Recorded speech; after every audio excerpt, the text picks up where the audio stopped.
Welcome back, friends, to a very special episode of the Walkthrough Podcast, our season finale recap night. I'm Gianina, and I'm here with some incredible women who have walked alongside us in this season.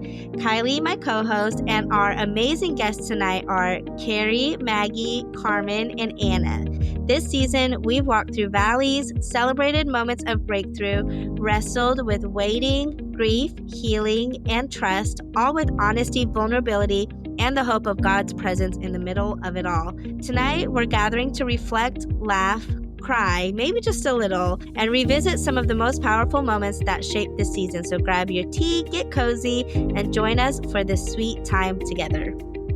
Well, ladies, I'm super excited to have you guys on. And this has been something that Kiley and I talked about since the beginning of our podcast, just to be able to have this like girls' night and just chat and catch up time where it's maybe a little bit less structured and we can just share our hearts. So I'm really excited to hear from all of you guys. So hello. Hello. Hi. Well, I would love to just start with connecting with you guys and seeing if there are any updates since your episode, because I know for several of you guys, it's been a few months or at least a couple months since your episode. So I know we do have some major updates since we've recorded, and I'm excited to get into that. But I would love to start with you, Carmen. If you wouldn't mind sharing just any updates since your episode, and would love to connect with you on that. Okay, well, I want to say thank you so much for inviting me back. I've just feel so honored and blessed to be a part of this amazing podcast. And I have gotten so much beautiful feedback on people who have listened to the podcast and said how much it touched their lives. So I recorded my episode about 5 months after my husband passed away in a car accident. And so now we are at 10 months.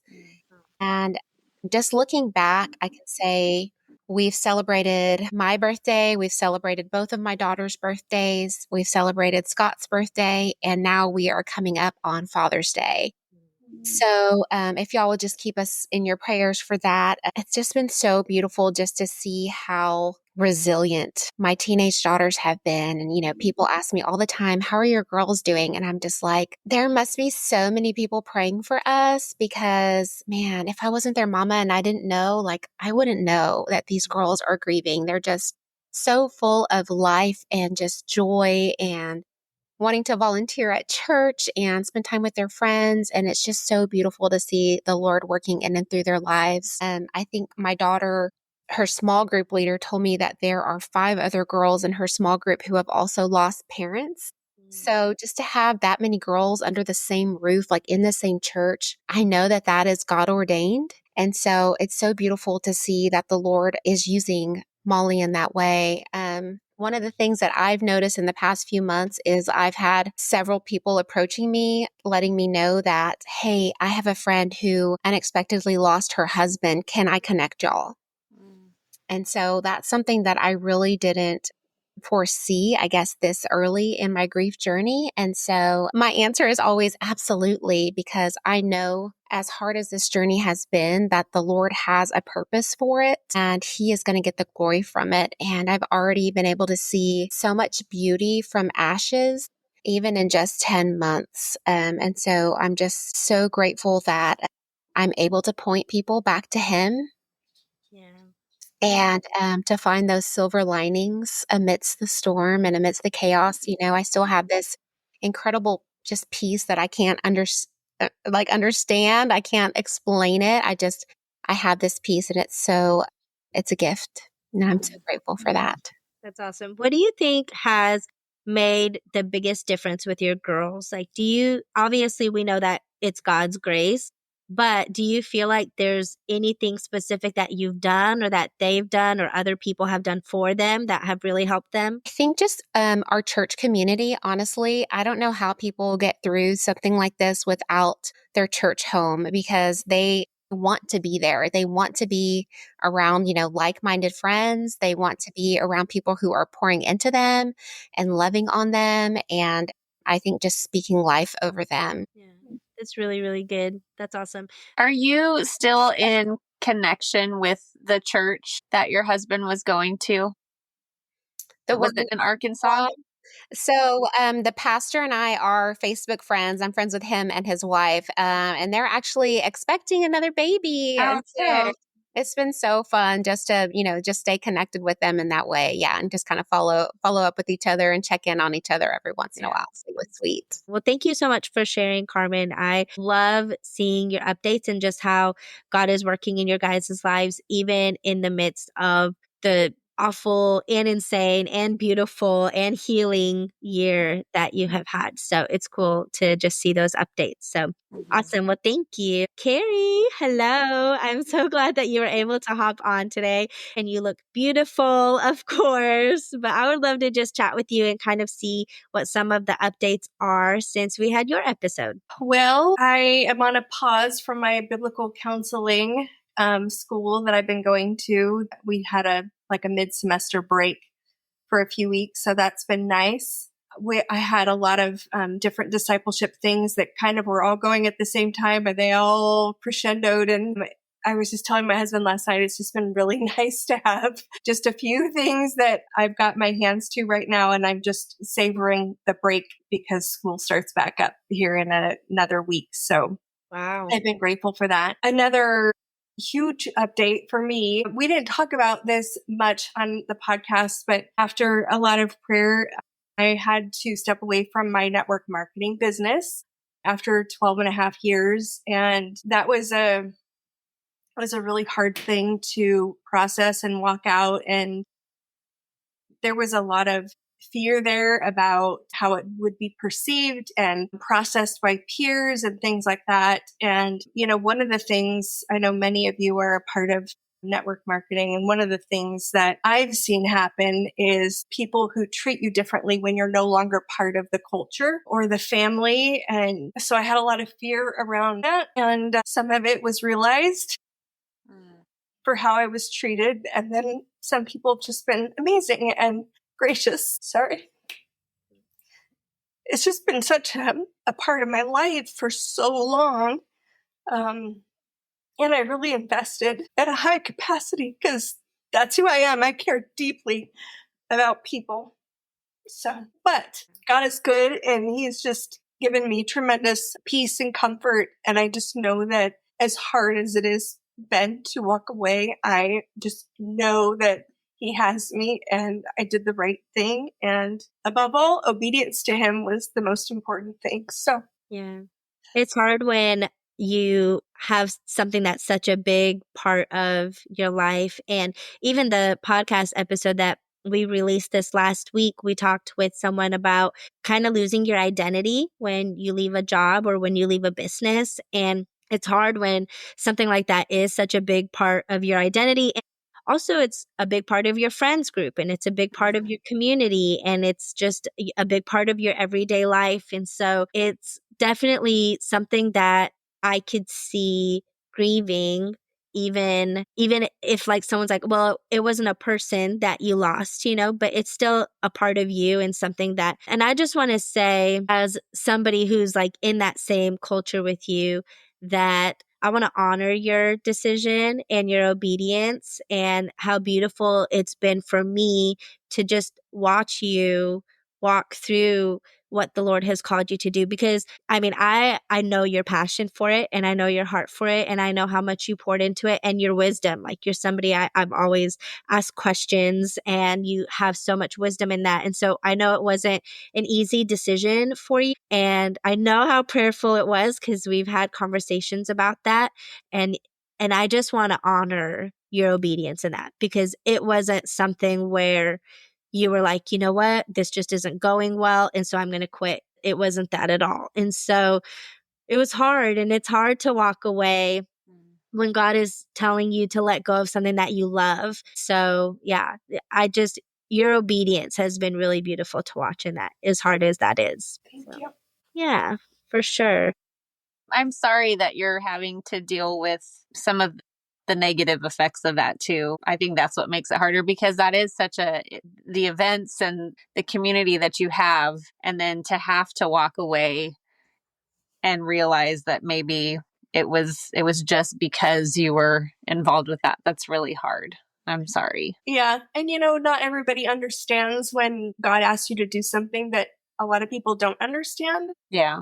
And so that was one of my fears. And, I just really felt like the Lord just kept saying, do you love me? Do you trust me? And the answer was, I thought yes. Right. But still that fear was there that held me back for trusting him and his guiding and his leading, especially when it's been such an impactful thing, like the lives that I have been able to impact in the community that's there. And when God asks you to do something that I always thought I'm board certified in holistic health. Health is I love helping people. I had been sick for a long time. I got better and I love helping, took my pain into my purpose, right? So I always thought it was going to be my calling with this company. And when the Lord asked me to lay it down, it took a lot to surrender what I thought would have been something readily that I would have trusted him with. But once I finally got to that place, I just knew that I have one person to answer to, and that's my Heavenly Father. And none of these other people are going to live a life of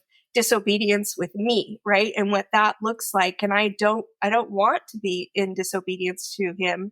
And so it was more important to have a collateral damage to that obedience and know that if I'm standing before him 6 hours from that decision, that I'm standing in front of him in that obedience rather than, the fear of man, right? And which so many of us have. It's, you don't realize how much, what you talked about your identity, that's a fear.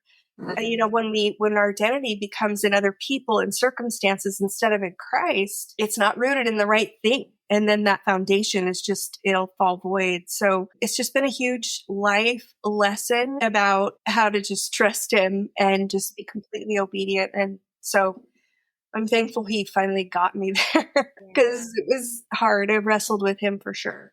Yeah. I wanted to share, this is a little bit different, but I was serving on our worship team at church for several years. And that was something that I'd done since I was in high school and middle school. Like anytime that I served in church, it was always in the capacity of worship or serving with youth. And this year, I stepped down from serving in our youth. And then it was a huge wrestle. Like Anna can attest to this. I really fought with stepping down from worship, even though I felt the Lord nudging me to let go of that. And a big fear for me with that was, this is how I've served God. And I was afraid that if I let it go, I would lose that purpose of how am I going to give back and serve God when I'm not leading worship, because that's all I've ever done.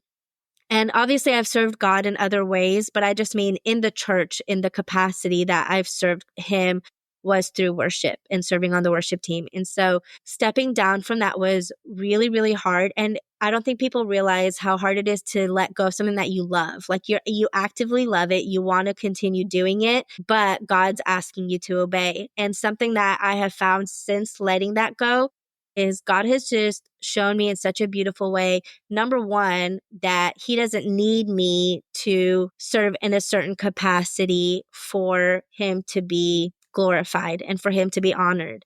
And I mean, this is the perfect example. We record most of our podcast episodes on a Thursday night, and our worship team rehearsals are on Thursday nights. And if I would have done worship team, I wouldn't probably be able to record these podcast episodes. Another one is leading small group. I lead a small group now on Wednesday nights, which is the same nights as our youth group. And so now I'm able to have an impact in that way. And God has just been taking me deeper with studying the word and being able to pour myself into that. And so I know you said, this is a passion of mine and health being a passion of yours. And I'm just excited to see how God is going to use that passion and the gifts that he's given you. Like in something that you laid down, he's going to give it back in a different way. I thought God's not going to use my voice anymore. And now he's using my voice in a different way. And so it's just I'm excited to see what that's going to be. And so I just wanted to encourage you with that too. Thank you. I love that. That's a great analogy. Carrie, I just wanted to say I'm sorry that you're going through some of that, but sorry, you're stuck with me for life. I'm not going anywhere. Thank you. I love you. Love you. For sure. I'm so grateful for the relationship that we've built. So thank you. Awesome. Well, we have another life update from someone who, it's funny because it wasn't even that long ago that we had your podcast episode, but we have a major life update. So I am really excited for this, Maggie. If you wouldn't mind just kind of sharing what's been happening in your life. And I really hope that we get some secret inside scoop that nobody else has heard before. So Okay. share all the details. So your girl got engaged. Yes, I have been engaged for I think 2 weeks now. I think today makes 2 weeks. Kind of been a whirlwind.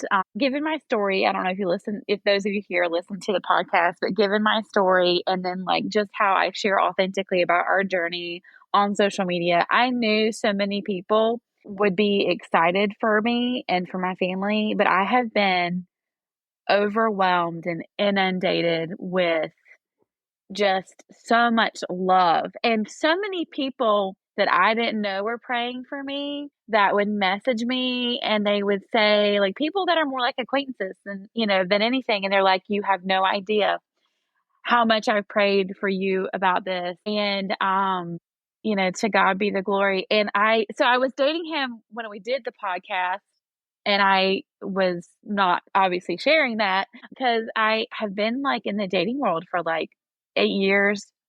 Well, maybe less, but I've been divorced. This month makes 8 years and kind of in the dating world the past 6 to 7 years. And I've just sifted through so much. And I had gotten to the point where I was like, you know what? I had dated a guy for over a year. I thought we were going to get engaged, all the things, looked at rings. And I was like, I'm not sharing another man on social media until I have a ring on my finger. And I kept it close. And even him as a person, I had several friends walking closely with me through dating him and seeking counsel with them because even when you do so much healing outside of a relationship, and I know, Gianina, I know you can relate to this. I don't know about anybody else, but there's a lot of healing that has to come when you're actually in the relationship. It's all fun and games in the classroom, but it's something else when you're actually on the job. You're at the job site, you're in you're having to show up wherever you're at. So it's one thing to learn and grow and sponge up, but it's another thing to actually go to live it out when it comes to relationships. And so so we met on a dating app, which go figure, whatever. And we've only been dating for a few months, but the Lord was really evident in the beginning with some things and just our values aligning. And when you get two people together that they know who they are, they know what they want, you can move forward with so much clarity. And he's been like a walking green flag in my life and in my kids' lives. But even from the beginning, just taking so much stress off of me and being such a blessing to me and my kids. He's actually out there right now. My kids got back from time with their dad and he missed them. And so he came over and he's out there cooking them supper so I could be in here recording with you guys. And so he's just showed up in our lives and has been nothing but a blessing and takes such good care of me and my kids. And he's an occupational therapist, which I've had so many people say, well, look at God, because my son's disabled. Mm-hmm. My son is disabled and he gives me free therapy all the time on my jacked up shoulder. I've been having shoulder issues for a year, but just recently, maybe a few weeks ago, he looked, my fiance's name is Michael. Ridge, my son, was on the couch and he kind of looked over at Michael and he goes, Michael, will you work on my back? And he just starts working on his back. And so I just feel so blessed for just things that I didn't even ask for. And I know that, when we're in a dark place and we're desperate, we get to that place. I'm sure y'all know what I'm talking about, where you're just I know I got to pray, but I don't know what I got to pray for. I would be praying at times, Lord, I know I tell you what I want, but give me what I need, because maybe I'm asking for the wrong thing here. And just how he meets so many of the things that I've been looking for, but then exceedingly and abundantly above and beyond. And I the detail of an occupational therapist who can help my son and obviously me, because it's hard on me to lift him and stuff. But that's a detail that I did not put into the prayer request. Okay. I did not slide that across the table to the Lord. And so it's just been very, very surreal. So many times we pray for something and we believe God can do it, but we still lack so much faith, and there's still kind of it's never going to happen in the back of our heads, and so it's here, it's now, and it's just so many things moving, and I just feel so incredibly blessed and excited, and that was just basically how we got together. For a little bit there, I was just telling my kids that we met at a coffee shop, which was our first date, was at a coffee shop. But my little 8-year-old looked at me a few weeks ago, dead in the eye, and she goes, "Mom, did y'all meet on a dating app?" I was like, "How did you know about that?" But kids can learn a lot these days, especially with like little TV shows and stuff where they're, if it's like a Disney show or whatever, and they're talking about their parents, things like that. Like she was just like, "You meet on a dating app?" So, I feel like that's the only way to meet people these days, because everybody's just on their phone. I hear so many stories about just, you can't talk to people normally like you used to if you're just meeting them out in the wild, essentially. And I had done some of that too. I had approached some men in my circles, whether at church or even in my connections, and I put myself out there in so many different ways. And that was actually one of the prayers the Lord answered, was even though I had been done so much healing and trying not to earn love, there was still this part of me that was like trying to go, well, you know what? I'm a woman. Like, we can show interest too. We can put ourselves out there. Still pray putting yourself out there, by the way. But it's really refreshing, because I prayed, Lord, I want my future husband to know, when he sees me, to know me, to not need convincing, and to lead this relationship. And Michael has done that from the very beginning. And so just so many details that I can't remember at the moment, but just awesome. That's really cool. What was the first thing you liked about him that you were like, ooh, okay, I like this person? When I think we chatted for like a week, text, phone, before we had our first in-person date. And I feel really silly saying all of this, because I'm the kind of person that sees the good in people, and I'll also like gaslight myself and be like, well, this isn't that big of a deal, grace, Jesus forgives, oh, y'all see where I'm going with this? Like, sometimes I would be giving guys who were good guys chances that they didn't need to have, because of who I am as a person and the places the Lord has me on track to go. And so it doesn't mean they're bad people, it just means we don't align. Out in the first few days, I'll never forget, like, learning, like, he's basically like a Renaissance man. He can do everything. But I remember every time I learned something about him, like in my mind, and even with some of my friends, I kept saying over and over, he could be really good for me. This guy can be really good for me. He has his life together. And that sounds so silly, but he's just very smart and emotionally intelligent. And there just wasn't any red flags. So that was the biggest thing that I liked about him, was like, oh, he is actually a really good contender, and I don't have to make excuses for anything that's going on in his life. May sound really silly, but like, that's just kind of where I had been, because it felt like at times I was asking for too much. So when you finally meet someone that has their life together, loves the Lord, can communicate, and wants you and your children, like, it's kind of like, well, this is new. But apart from that, he is so kind and so loving, and he thinks kind of the way I think. So he's constantly carrying part of my mental load and taking things off my plate, and allowing me to just not be so stressed out all the time. And I know that may sound selfish, but that's really what I needed in my life. And he's a giver, he's a caregiver, and he has a lot of empathy for others.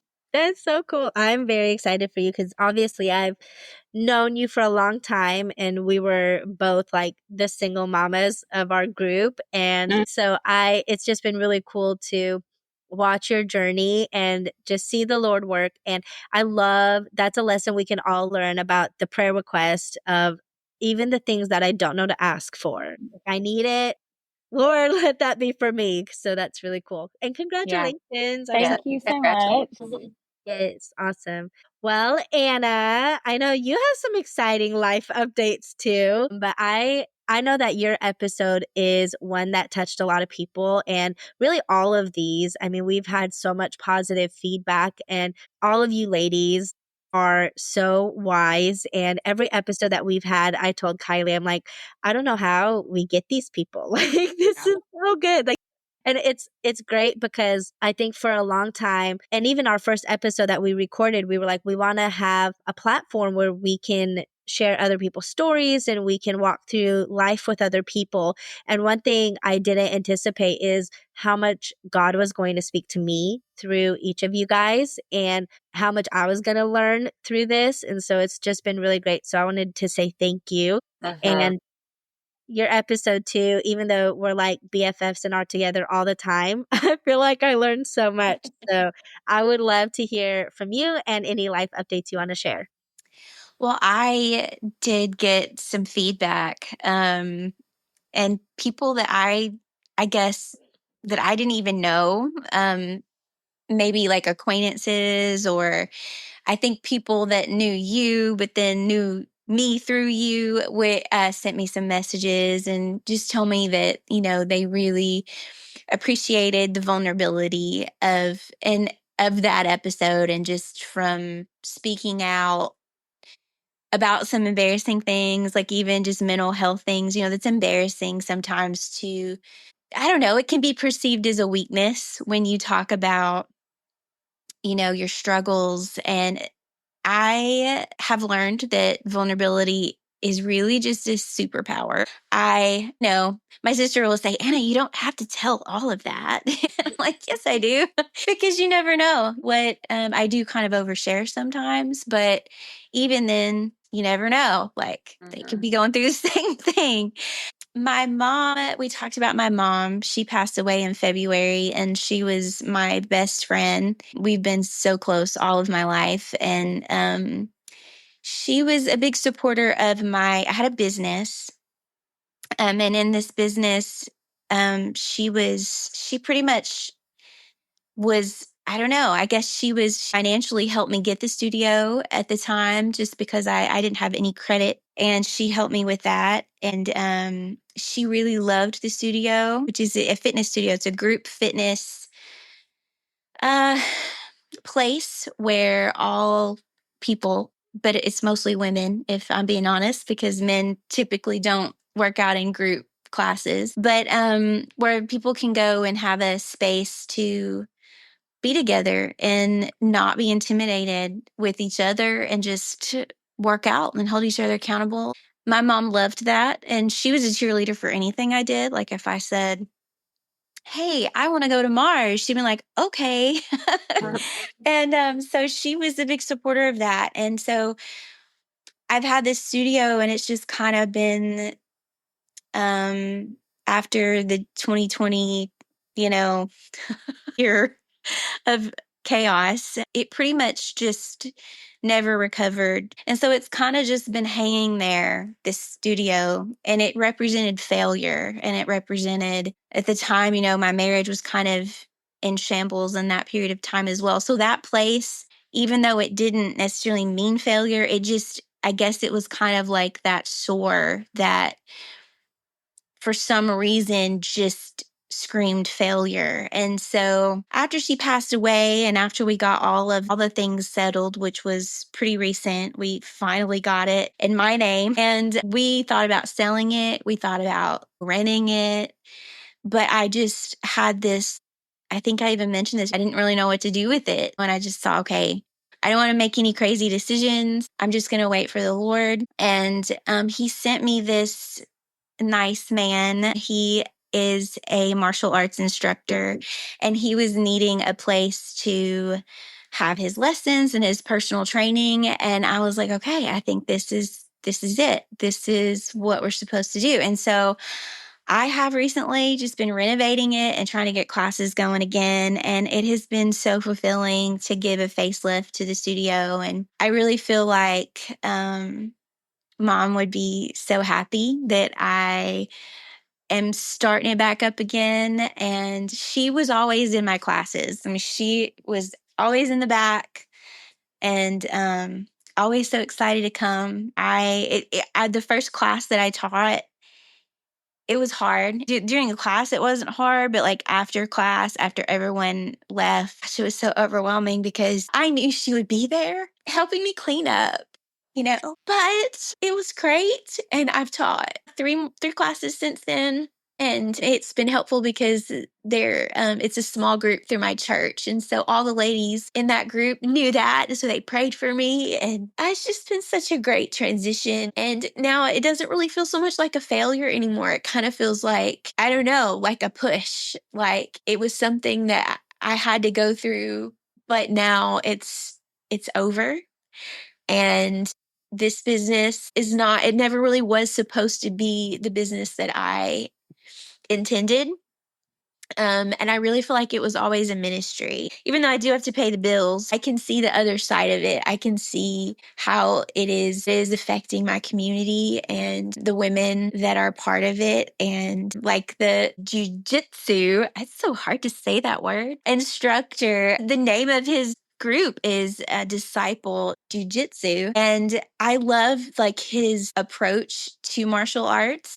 Like the discipleship of it. That's not really something you think about in jujitsu, but it is his approach to it is so amazing. And I really feel like this is God saying, hey, this is what we've been waiting for.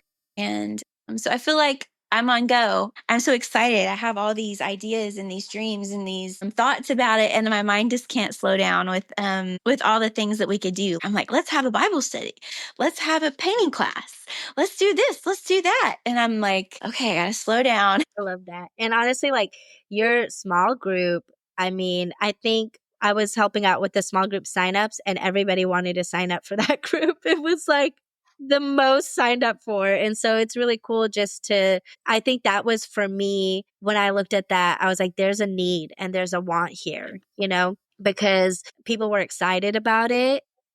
I think that was the nod. I was like, okay, this is God telling. I think you even said that. I think you told me. I almost feel like you told me, like when we were talking about this small group, that you were like, I feel like this could be what God is telling you to do. And I was like, I don't know, And then sure enough, it's just kind of naturally happened since the small group. And I can see that it's okay to teach classes again. And it's okay to do this and to do it without my mom. Because listen, it's hard to do this. It's hard to go on living without your person, without making decisions without my mom. I know I'm 40, but like I still need my mom and I don't have that. I don't have that person that I can call and be like, okay, like right now I'm struggling on some business parts of it. Like, how much should I charge for this? How much should I charge for that? And, my mom would be the person that I would be like, hey, mom, what do you think? And she would be like, well, I think this and this and this and this. And I don't have that. And then, like even paint colors, like I was painting in the studio and I was telling my son, I was like, who would be here telling me exactly how to do this? It would be my mom. And she would be telling me, bossing me around about it. But it's all great. And I feel like there's Iris. I think it's great. And I feel this strength, I guess is what I should say. I feel like God has given me some strength when I felt like I didn't have it after mom died. And so, yeah, it's been a great update. I'm excited to start this renewed venture. Yeah. Well, congratulations. Yeah. That's exciting. I think it's a lot of times we think about, and it's so funny. I mean, I think we're all kind of around the same age in here. And it's so funny when you're at this age and you're like, what's my purpose? Like, what am I supposed to be doing with my life? And these are questions that you think you would have at 18, 19, and 20. But I feel like I feel it even more now than I did at that age. And maybe it's because now I'm like, okay, I'm probably getting closer to the second half of my life. And I really want to make sure that this is impactful and that I'm doing what the Lord wants me to. And I think just like listening to your story and what you shared, it reminds me of, I heard someone say, if you want to know your purpose, just do the next thing that God's asking you to do. Was it you, Carrie? Is this your book? I think this is your book. Do the next thing at the best of your ability. And then like the next thing after that to the best of your ability. And then the next thing after that to the next of your ability. I feel like I read that in your book or your podcast, one of the two. I think knowing what we're going to do with our lives at such a young age and sticking with it forever is like the silliest thing that we probably like teach the younger generations. And I agree, like the Lord can make so many changes all the time and renewed purpose and a different pivot, a different direction. I think there's so much beauty in that. Yeah. It's really cool. I think that's so true because as we grow, even our bodies change. So why would it be natural for everything else to stay the same? So that's a good point. I like that. Yeah, me too. Because we put so much pressure on that. And then we feel like we failed if we give something up. I remember having that thought when, for the longest time, I thought I was going to move to DC and be in politics. Like that was my thing. And then I was like, okay, I'm going to move to California. And I really felt like with all my heart that God was asking me to move to California. And then I stayed in California for like 6 months and then moved to Tennessee. And I was like, did I fail? Did I not listen to God? Like, did I not fulfill the dream that He had for me? And I just remember God saying, just because you didn't stay doesn't mean I didn't ask you to do those things. Like maybe I was just wanting to see your obedience and wanting to see if you would take chances and follow me and listen to my voice. So just because you quote unquote failed in your own eyes doesn't mean you weren't being obedient to me. What if, I love that. Like, what if we asked ourselves, instead of saying, did I fail or did I succeed? What if we pivoted and said, did I learn? Did I grow? Did I change? Have I become a better human? Like, it would totally change our perspective on how we view ourselves and the things we're trying to do or thinking about trying to do. Yeah. Or even what Carrie said, was I obedient? I mean, just that question, was I obedient? And I know, Carrie, when we had your episode, one of the things you talked a lot about is just hearing that, well done, good and faithful servant. And I think if we gauged more of our decisions and our successes and failures on, would God say, well done, good and faithful servant in this situation? Yeah, whether it's 6 hours from now or 6 months from now or 6 years, that's really how you reverse engineer your life. There is no failure if you're focused on the Father and what He has for you, right? If you're just on mission for making disciples, loving Him, loving others, so that you can have that fruitful conversation as a fruit-bearing Christ follower, it's just a real intentional way to live your life, right? And not get caught in the weeds about, did I do that wrong or could I have done it better? Like, just focus on Him, right? Focus on the end goal, that end conversation, and make it about Him and what He wants for you, instead of so much of our lives are lived around what we think we want or need versus what He desires for our lives. Yeah, for sure. It's so good. I wanted to find out, not necessarily through this podcast, but has there been any unexpected blessings or things that you have learned from sharing your story? Have you heard about how it maybe has impacted other people, and again, not specific to our podcast, but because I know that some of you have shared your story on other platforms, but what has been one of the biggest blessings that you can think of from that? I don't know if I would call this the biggest blessing, but I do think that one of my friends, we're special needs moms together. And she messaged me a few months ago and she was like, I'm speaking at a caregiver retreat in San Antonio, Texas in May. I can bring guests for free. You can stay in my hotel room. Come out, be there, and just enjoy. And I had never, ever been to a caregiver retreat before. So while we're there, mid-May, she had listened to the podcast with you guys. I had no clue. And I don't remember her exact words, but she said something like, have you thought any more about doing a podcast or something? It was something to that effect. And I looked at her, I've thought about it before. And in that moment, like, she just challenged me. And I think that The two of us are actually going to talk tomorrow. We're meeting tomorrow over the phone to discuss starting our own podcast as disability mamas.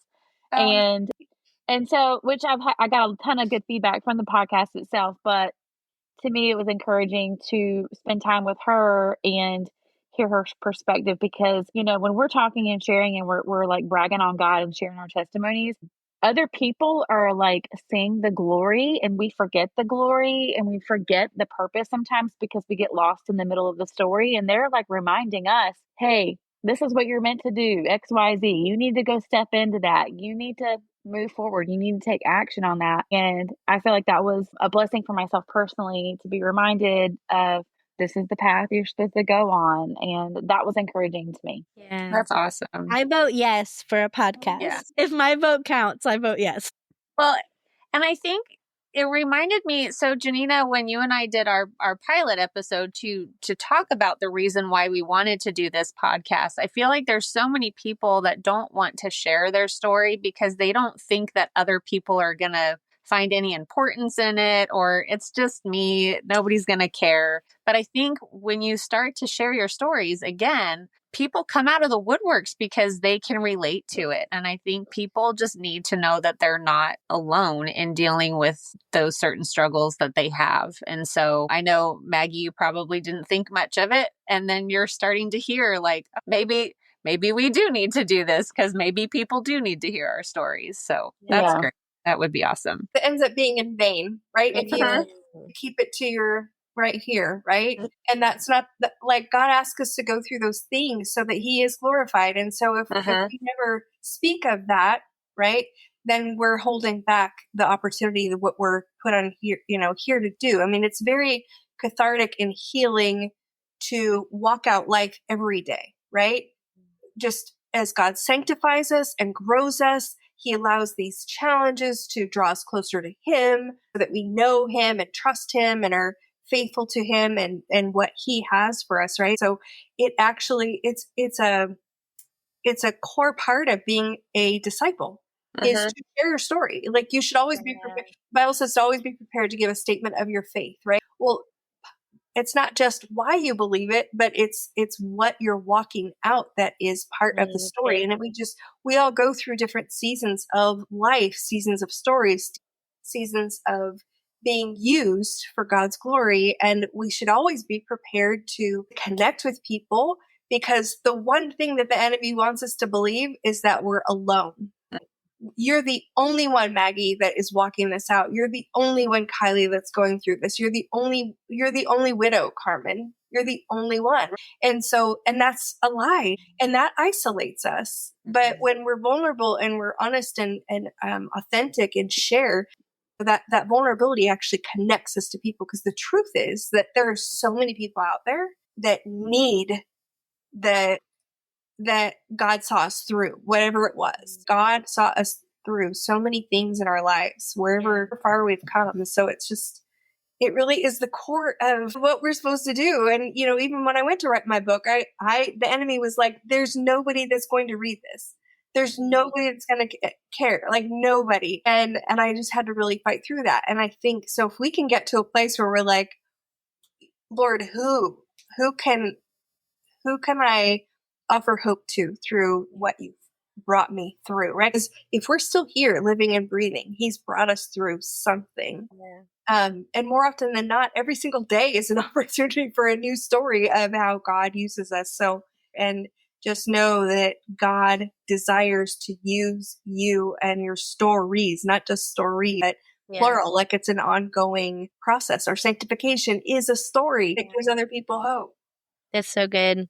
I think sometimes we get so used to what we've walked through that we forget. It's kind of like what you were saying, Maggie. We forget how much of a story we have. We forget that the impact that God has had. And I don't know, because I even get through that sometimes where it's like, well, this is just my normal life. Or Kiley, like when you shared your story and you're like, I just grew up, I was always saved. I don't have this crazy testimony. And it's like that in itself is such a testimony. We forget that sometimes. And so that's really cool just to, I think just get in the habit of always asking, like Carrie said, God, who do you want me to reach today? Where do you want me to make an impact today? Because there are people out there that need it. So what about you, Carmen? I know you had a ton of feedback after your episode. So I'd love to hear some of like the unexpected blessings from that.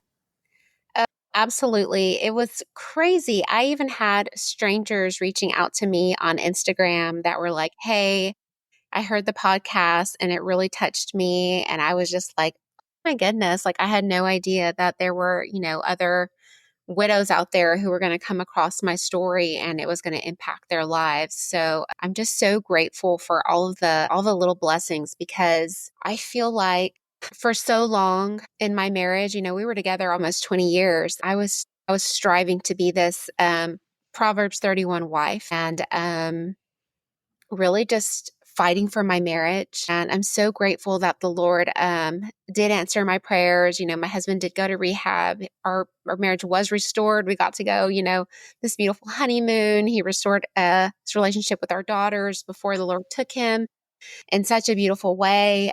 And yet here I am, 10 months after he's gone to be with the Lord. And I'm like questioning, like, Lord, why did you have me striving for so long to be this Proverbs 31 wife, only to take my husband? And as I was wrestling with that, I believe the Lord does want you to lament and to cry out to him whenever you're struggling with those thoughts. I was asked by my church to help recently with a family who the husband is needing a kidney transplant. And so they were like, hey, Carmen, just something small.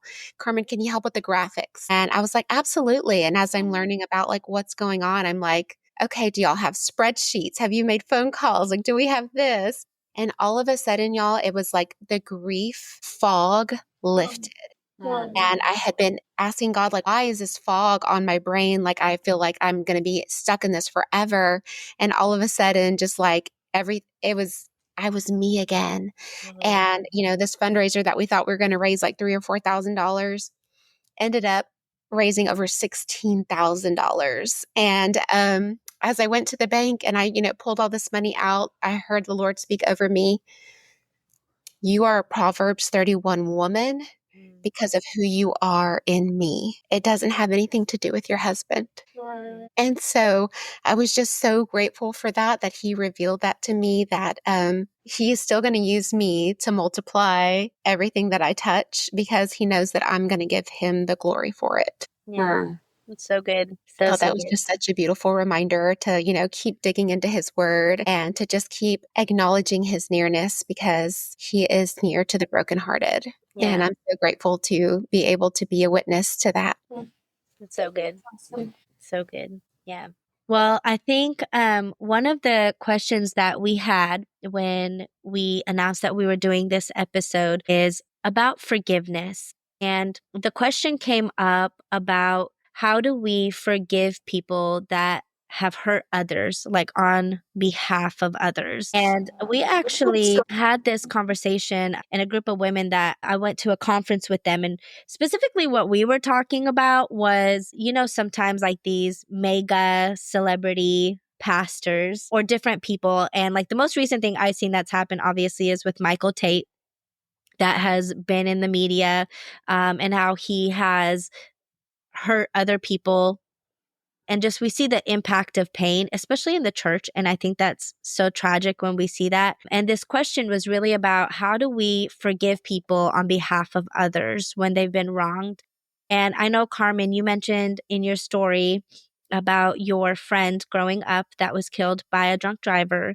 And I would just love to hear from you and anyone else who would like to add into this. But if you would like to get it started, just about how you forgive, really how you forgive, period, and then how you can forgive on behalf of others as well. Well, gosh, I just want to say, we know that the Bible says that the Lord won't forgive us unless we forgive others. There's nothing in there about forgetting. I just want to take it back, like you're saying, to my story. So I didn't get to share this, but part of my testimony really is that one day Scott and I had started going back to church, and in our marriage, we had not been going to church. And when I was probably in my 20s, I had decided that because God took my best friend. I was so immature in my faith. I was so mad at God. I was like, you know what? I'm done living in obedience. Why am I going to be obedient to you if you took like the best thing, the best person that I've ever known? I was so mad at God. And for so many years, I walked in disobedience because I was angry with him. And thankfully, I ended up going back to church. I started doing my first Bible study. I'd never done that before. And one day, I'll never forget, I was in my car listening to the local Christian radio station, and Matthew West was in town, and he was doing a concert on his new album. Every song on that album, somebody wrote in their stories, and he turned those stories into songs. And so he started talking about this song that he wrote, and he said a mom wrote in and told me that her daughter and her best friend were driving home from the beach one night, and they were killed by a drunk driver. And I remember thinking, that sounds like my Lisa. That sounds like my story. So, I turned it up and I started paying attention. And so he started talking about how the families ended up going to the judge and asking the judge to release the prisoner because he ended up turning his life to Christ. Wow. And then they said that the woman who wrote in, her name was Renee Napier. And I was like, I was driving, and this was like before, you had Google on your phone. And I was like, I have to get to a computer. And so I did. I got to work and I Googled this Matthew West song called Forgiveness. And y'all, for the first time since my best friend had been killed, I saw the face of this drunk driver. And I read the story of my Lisa and how Matthew West wrote a song called Forgiveness about this prisoner that was set free. Renee Napier is the mom of Megan Napier, and her and Lisa Dixon were in a car together. So both of them were killed, and their families went to the judge. And instead of Eric Smallridge serving his 20 plus year sentence, he only served 11 years. And how powerful is that they lost their daughters and they were able to offer this man who killed their daughters forgiveness. So much, in fact, that now they go around and they go to high schools. They take Lisa's car and they go and talk to kids about the dangers of drinking and driving. And that is now like Eric's life's purpose, is going to tell others his testimony of how that decision he made. He was just going to the bar like he did every weekend. It was just his normal routine to go to the bar and drink and drive home. It was his normal range of drinking. It wasn't a crazy night. It was just his normal. He wasn't invincible. And because of that choice, he, took two precious young lives. And so it took me hearing that story to realize that I had never forgiven God. As silly as that sounds, I had never said, God, I'm so sorry for turning my back on you. And it also, I was able to see how this song of forgiveness on social media there was story after story after story of people saying, I heard this song and it made me realize I needed to forgive someone. And so it just absolutely just like blew my mind that I was like, wow, God, like you had a purpose in this. You had a purpose for my pain. You didn't take my best friend in vain. You didn't take her because you were being mean. You took her because you had a plan and it was for your glory. And so I think that because I was able to walk through that painful loss with my best friend and then being able to hear the story of forgiveness, when he took my husband, I knew that he had a plan. I knew that it was not in vain. And I knew that he was going to get the glory for it since day one. And so I'm so grateful that he prepared my heart in that way. And I'm just so grateful for him. So if, a mama can forgive a drunk driver, I think that we can also offer forgiveness for people in our lives who have hurt us. Yeah. So good. Carrie, what are your thoughts on forgiveness? I think, I believe everything is under God's sovereignty, right? And I think we place ourselves in a place of deity when we have offense for other people. That's good. That's not an authority we're supposed to have. It's God's authority. I mean, so when hard things happen, when crisis or, malicious, nefarious behavior happens, it's still under God's authority. It doesn't mean it doesn't hurt, but a place for us to live is not behind bars. And that's really where we live when we have that offense for ourselves or for other people, is we're the ones that are locked up, right? It's like, we're mad, we're angry, but where to turn that? There is no place to turn that. It's what God allowed. It's all under his sovereignty. As hard as that is to process, it's still the reality of it. And we have to see ourselves in the same light and mercy that God sees us. We are not these perfect people who are walking around who don't, we've offended people. We're offensive. We've hurt people. And so it's not a place that God desires. Like, you have to ask yourself, is this a state of heart that God desires me to live in? And unforgiveness, like Carmen said, it's not biblical. We have to seek that. And it's as hard as it is. And, to hold on to something for someone else, that belongs at the cross. That belongs at the feet of Jesus. So it's not our cross to bear. It's not for us to have, not a burden for us to carry. It's such a heavy lift that we were never created to have or carry or hold. Like, we don't have the strength to carry offenses, not only for ourselves, but for other people. So it's a place of growth that we have to get to, where we're just not holding on to those things. Yeah.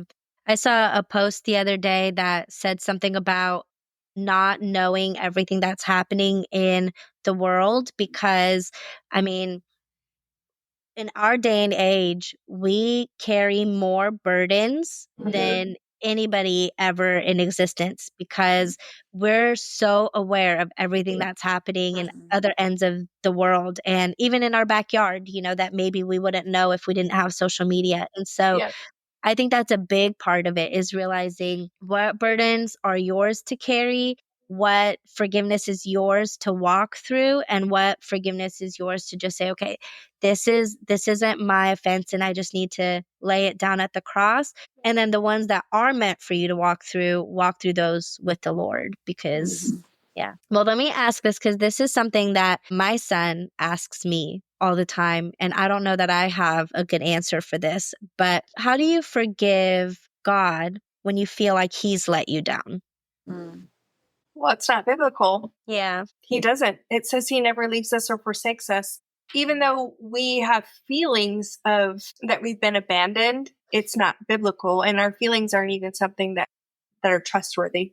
Yeah. So it's a thought, feeling, and emotion that doesn't line up with God's word. And so we're supposed to make everything obedient to God's word. So if we're having a thought, feeling, and emotion that are not in line with God's word, we have to make it true to God's word. That's how we reconcile it. What does God's word say about this? That's where we go to answer that question. That's good. Yeah. As we close out this season, I just want to say thank you. Thank you to each of you here tonight, Carrie, Maggie, Carmen, Anna, and Gianina, and to everyone who's listened, shared, cried, laughed, and walked through with us. We never wanted this to be a podcast that only looks back, but one that honors the middle, the valleys, the walkthrough. And your stories and the God who shows up in them have made this season unforgettable. We can't wait for what's ahead, but tonight we're grateful for what has been. So thanks for walking with us, and we'll see you next season.